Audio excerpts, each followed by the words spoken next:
3 மந்த்ஸாக நான் உங்கள் cream use பண்ணிகிட்டு இருக்கேன். உங்கள் க்ரீம் எனக்கு நல்ல ரிசல்ட்ஸ் கொடுத்துட்ருக்கு. என் ஃப்ரெண்ட்ஸ் கூட கேட்டாங்க. நான் என் ஃப்ரெண்ட்ஸ்க்கு ரெக்கமெண்ட் பண்ணுறேன். அவங்க 2 பேரும் வாங்கினாங்க மேம். போன லாஸ்ட் மந்த் கிட்ட வாங்கினாங்க. ஆமாம், லாஸ்ட் மந்த் எண்டிங்கில் தான் வாங்கினாங்க அவங்ககிட்ட 2 பேரும். அவங்களும் நல்லா தான் ரிசல்ட் இருக்குன்னு சொன்னாங்க. அப்புறம் இன்னொரு விஷயம் மேம், க்ரீம் எனக்கு எந்த வித சைட் எஃபெக்ட்டும் இப்போ வரைக்கும் கொடுக்கல மேம். நானும் கொஞ்சம் ஆரம்பத்தில் பயந்தேன். ஏன்னா இதுக்கு முன்னாடி நான் 2 க்ரீம் யூஸ் பண்ணியிருக்கேன். 2 கம்பெனியில் உள்ள க்ரீம் யூஸ் பண்ணியிருக்கேன். அந்த 2 க்ரீமுமே எனக்கு நான் எவ்வளோ யூஸ் பண்ணாலும் எனக்கு இச்சிங் கொடுக்கும் மேம். இச்சிங்கில் என் ஸ்கின் ஒரு மாதிரி ரெட்டிஷ் ஆகிற மாதிரி எனக்கு ஒரு ஃபீல் இருந்துச்சு மேம். பட் ஆனால் அந்த உங்கள் க்ரீம்னால நல்லாவே எனக்கு ரொம்ப ஒரு மாதிரி பிரைட்டனான மாதிரியும் தெரியுது. ஃபேஸில் ஒரு க்ளோ இருக்குது மேம்.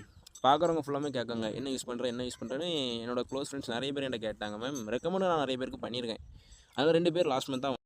உங்களுக்கும் இதே ரிசல்ட்ஸ் வேணும்னா குயிக்காக டிஎம் பண்ணி நம்ம ஸ்னோ பியூட்டி க்ரீமை வாங்கிக்கோங்க. இது உங்கள் ஸ்கின்னை ஒயிட்டன் பிரைட்டன்னு இன்னும் நிறைய பெனிஃபிட்ஸை உங்கள் ஸ்கின்னுக்கு தரும். அண்ட் லிமிட்டட் ஸ்டாக்ஸ் தான் இருக்குது. குயிக்காக டிஎம் பண்ணி வாங்கிக்கோங்க.